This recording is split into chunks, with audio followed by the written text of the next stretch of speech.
Rob Gray with Cyclone Fanatic and the Cedar Rapids Gazette. I wanted to ask about how extended your relationship is with Jaylen. I know you've been coaching him since his freshman year, but recruiting process, evaluation pre-Arkansas State, how would you describe your relationship and how long-spanning is it? Well, it obviously started in the recruiting process, and I think those relationships grow as time goes. And I think the relationships just in general, when you talk football, it starts with a relationship with coaches, it starts with a relationship with kids.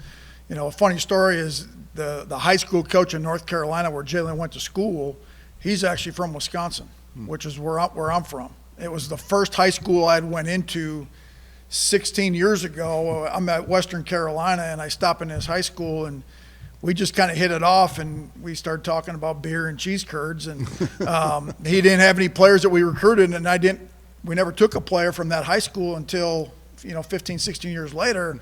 He's like, hey, I got this quarterback for you. And came down and obviously watched Jaylen and then started that recruiting process. And so I think the relationship started with the high school coach and the information he was able to give us on him. Obviously that relationship has grown through the years at Arkansas State, and to see him go as a freshman, he was number 3 on the depth chart as a true freshman.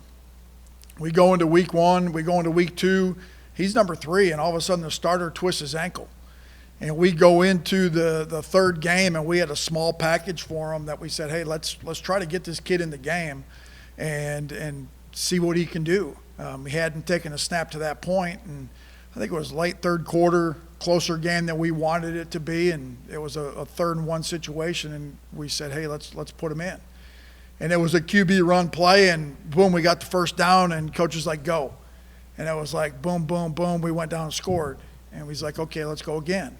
And we went boom, boom, boom, we went down and scored. And, he took every snap the rest of the season. And it's kind of the analogy of this is don't wait for your opportunity to get ready for your opportunity.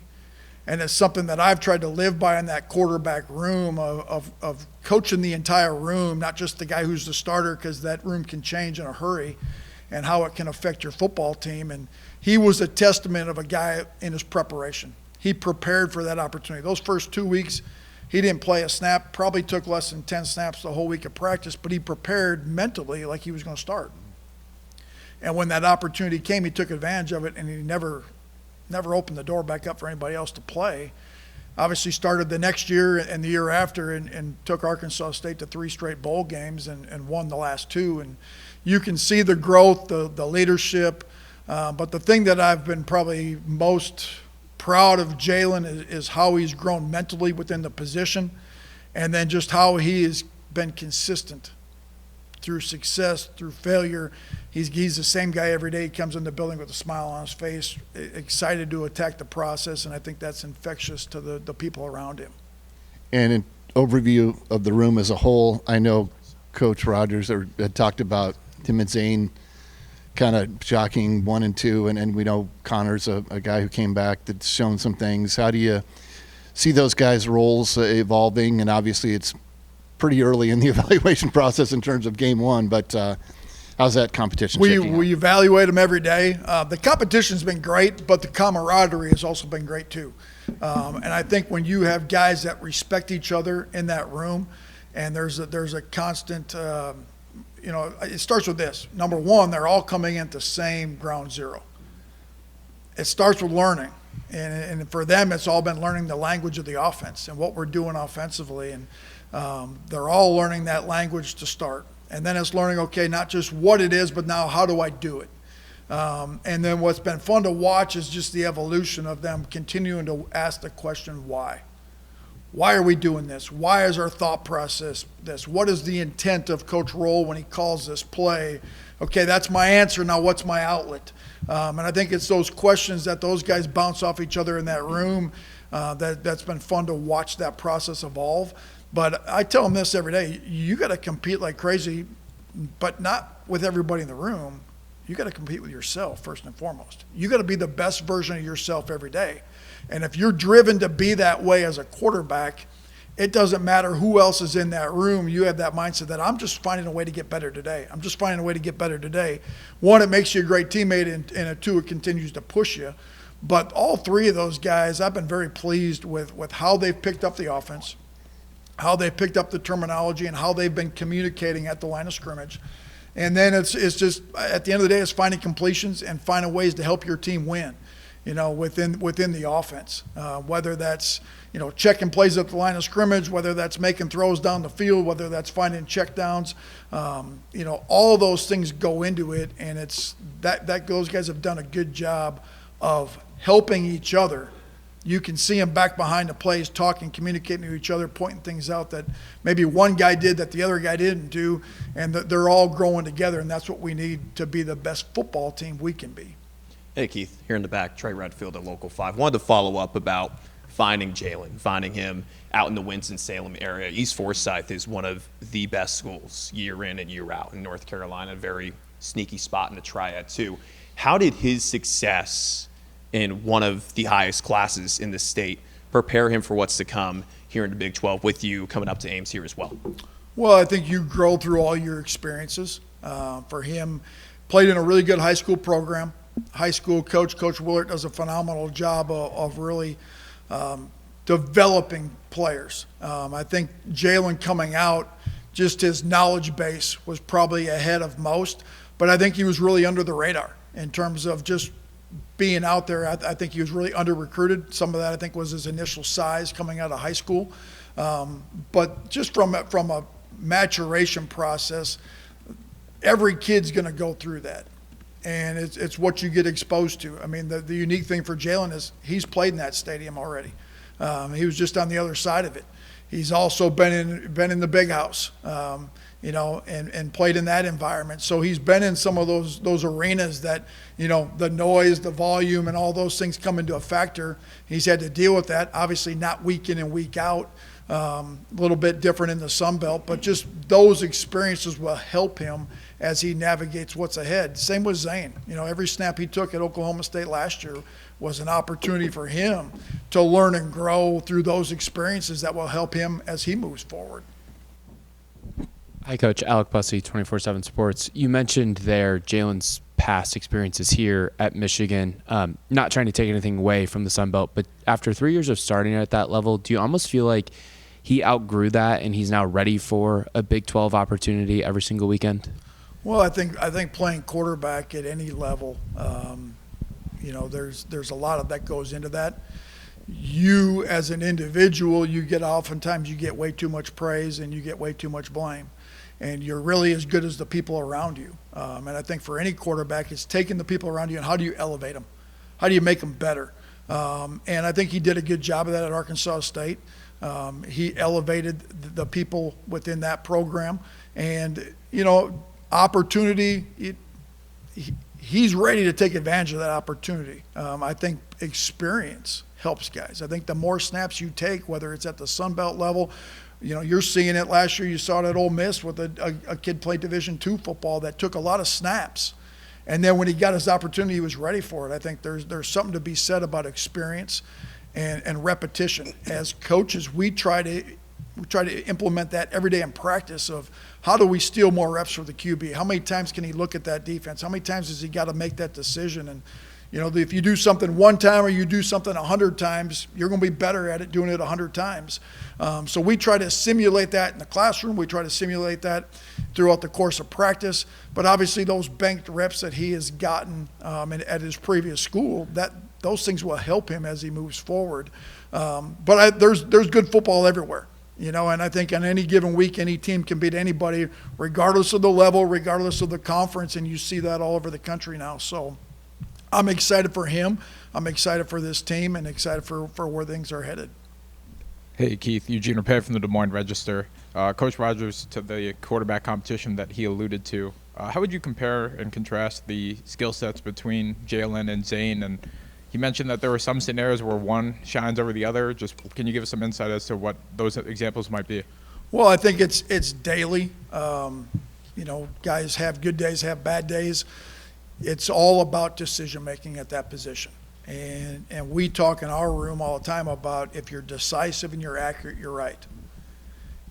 playing quarterback is all about making decisive decisions. And we say all the time, you can make the right decision, you can go to the right place, but if you throw the ball 2 seconds late, you're wrong. Whether it's tipped, whether it's incomplete, but you can make the wrong decision, you can go to the wrong place. But if you throw the ball before those defenders can react and you complete it, ultimately in that situation, you're right. And both of them, we're going to go back in the film room and we're going to talk about it. And we're going to fast forward and slow-mo it and look at it and say, okay, in this look, this is really what we're trying to get. This is really where we want to go. So I think it's creating that decisiveness in everything that you do. And sometimes it's the looks you face. Sometimes it's the different scenarios that you're put in throughout the course of a practice. But number one is taking care of the football. And number two is putting your team in position to win. And I think you've seen the ebbs and flows of practice and the different situations that we've been able to put them in for them to do that. The other day, we did some live scrimmage stuff, and the first drive, Jaylen hit a big play for a touchdown, or for a big play that put us into the red zone, and then threw a touchdown pass a few plays later on a critical third down, which was huge. And then the very next drive, Zane scrambles and uses his feet and scores. So it's going to be different every day. There's been days where Zane's, all his plays have been throws, and Jaylen's had some great scrambles, and but it's been back and forth. I can't say it's been one thing that one guy has done really well or one thing that the other guy has done really well. And I tell them every day, you got to go out and be the best version of you today. Don't get caught up in trying to make a big play just because the other guy made a big play. You got to take the play that's given to you. And I think if they focus on playing one play at a time, and I think that's hard to do because of the human nature, especially when you're in a competition, the natural thing, like all of us do, is we want to compare. We want to compare what one guy did to what the other guy did. Well, the one guy's reps, the best play on that rep might have been to check it down, or the only play might have been to throw it away. So what we look at as coaches is we're looking at, are they making the right decisions? Are they having their eyes in the right place? And then are they accurate with the throws that they're making based on those decisions? And sometimes I think we let the results of plays influence how we feel.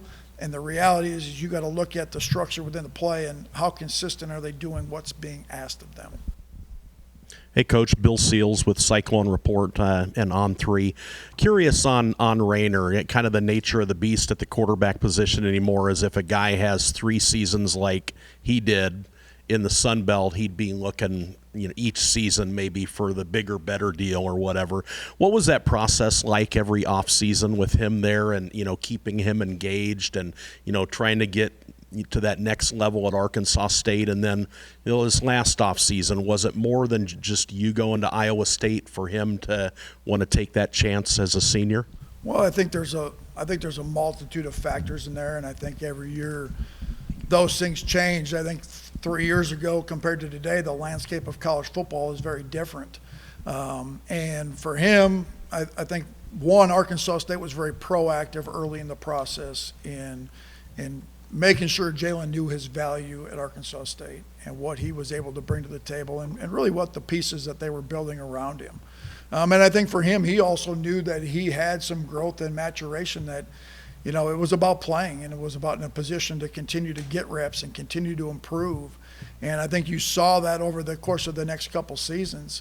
Last off season probably had a little more worry than after the first year in terms of, had been out there more, had played a lot more. But if you look at the statistics of year 1 to year 2, year 1 for Jaylen, he made a lot of splash plays and had a lot more deep shots down the field. Year 2, he was a much, much better quarterback. But the numbers didn't always reflect that in the games. And part of that's, we had one of the outside receivers went to the NFL. And we did not have that same caliber guy replace him on the other side. So that changed the dynamic of your team. It changed the dynamic of your play calling. And obviously it changed the dynamic of the stats. If you just look at the stat line of a quarterback. And I think at times we get caught up in stats and numbers. And I tell our quarterbacks all the time, there's only one stat that matters, and that's winning. Did you put your team in position to win? Whether that's you got to throw it 60 times to win or you got to throw it 15 times to win. Did you do what your team needed you to do to win? And I think for him, this past off season, I can't say it was all one thing or all the other.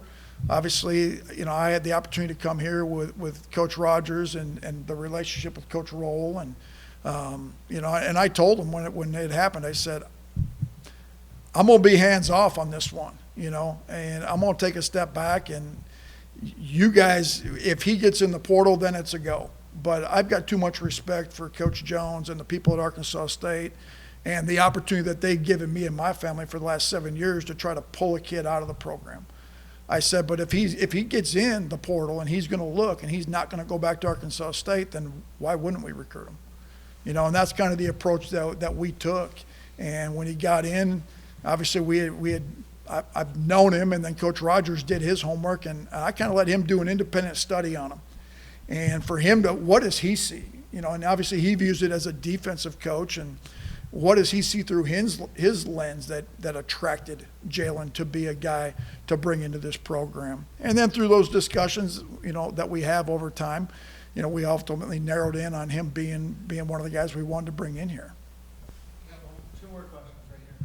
Hey, Coach, Henry Anna with the Iowa State Daily. I'm wondering how you go through the process of allocating the reps through spring practice, and then how the reps are going to be allocated at the spring showcase on Saturday. Or is it going to be 1-2s, or is it going to be mixing and matching with the different guys? What? The spring showcase, I will let you know when we get a little closer, because I don't know at this point. It's something we've kind of had some preliminary talks about, but nothing in terms of the format has been finalized, and I think a lot of that just has to do with just the nature of our roster and where we're at from obviously things change daily from a health standpoint. So we'll make decisions as we get closer at that standpoint. But with the quarterbacks, it's constant evolution of mixing and matching. Different segments, different periods, trying to balance out the reps so that each guy is getting about the same number of reps as close as possible by the time we get through the end of spring ball. And making sure they're exposed to enough of the different situations. Early on it was all normal down and distance, so it was a little bit easier just to, hey, he's got 5, he's got 5, he's got 5. As we've gotten into the situations, we've had to adjust that a little bit more just because, we don't have enough reps to get every quarterback a look at every defense, at every concept in every situation. So that's always the challenge in balancing that. And the key for us is we talk to the guys about, if you're not the quarterback in there, if you come out and we'll watch us practice, we got 3 guys standing 15 yards directly behind them. And they're in the film. So as one guy's taking the rep, all 3 of the other guys should be taking the exact same rep mentally, going through the same pre-snap process, going through the same footwork, putting their eyes in the right place. And honestly, I want to see them make decisions on where to go with the ball. So they don't get just the reps they take physically. They get every rep in practice physically and mentally. And then when we watch the practice, I'm able to see that. And I'm able to ask him, okay, hey, Zane's in on this rep, and Jaylen may be getting a mental rep, and Zane made one decision, Jaylen made the other. I'm going to ask him why. What did you see? Because a lot of times it can be very gray on, should I have gone to 1 or should I have gone to 2 or should I have gone to 3? So the question I always ask them is why? Why did you make the decision you make it? And I always find it very telling if they can tell me why they made a decision, that tells me they understand it. But when they can't give me a why, it's like, okay, well, what are you really looking at? Do you really know it inside and out? But that's how we steal reps. That's how we steal opportunities for guys to show what they can do and try to maximize our practices. But it's really getting them, at the end of the day, it's getting them to understand not just what to do, not just how to do it, but understanding why they're doing it. Hey, Coach, thanks for all the time today. Ben Hutchins from the Quad City Times. When was the first time you realized Jaylen was capable of playing at the power conference level? You know what? That's a good question. I think it's something that evolves. I know this, as a true freshman in training camp, he was going through a quarterback battle, and at that time he was the, early enrollee, kind of third on the depth chart, and it was like every time we went live or every time he went in on a 2-minute drill, we seemed to score. And it's like he just kept flashing. He just kept flashing. He just kept flashing. And that's really, as our team kind of started figuring out, man, this kid's pretty good. You know, there's something about him when you turn the lights on and it's time to go, he makes plays. As far as, you know, seeing him at this level, I'll be honest, I think they're really good quarterbacks at the top group of 5 schools in the country, and the quarterbacks in the power conferences, there's not that much difference. If you're good at quarterback at any level, you got a chance to be good at quarterback. And I think you're seeing that with all of the transfers from the lower level schools coming up and having success. It's a skill set. There's a certain level of skill that you got to have, but more importantly, it's the mental part of playing quarterback. To me, that's the number one separator in this whole thing. You can have guys that are ultra talented that don't have a lot of success, and you always ask, well, why? What's the difference? You know, and I think a former Cyclone and Brock Purdy is a great example of that. He's not the biggest. He's not the strongest. He wasn't the fastest. He didn't have the biggest arm, but by golly, he's one of the best quarterbacks in the NFL right now. And you ask the why behind that, and it's the mental. It's the ability to process. It's the ability to make quick decisions, and his ability to distribute the ball. And, you know, I think that part of it gets overlooked a lot of times in the evaluation process. Everybody can see the kid with the strong arm. You know, the hard part in evaluating quarterbacks is finding out what's here and what's right here, what's in their head and what's in their heart. You know, and that's always the biggest challenge.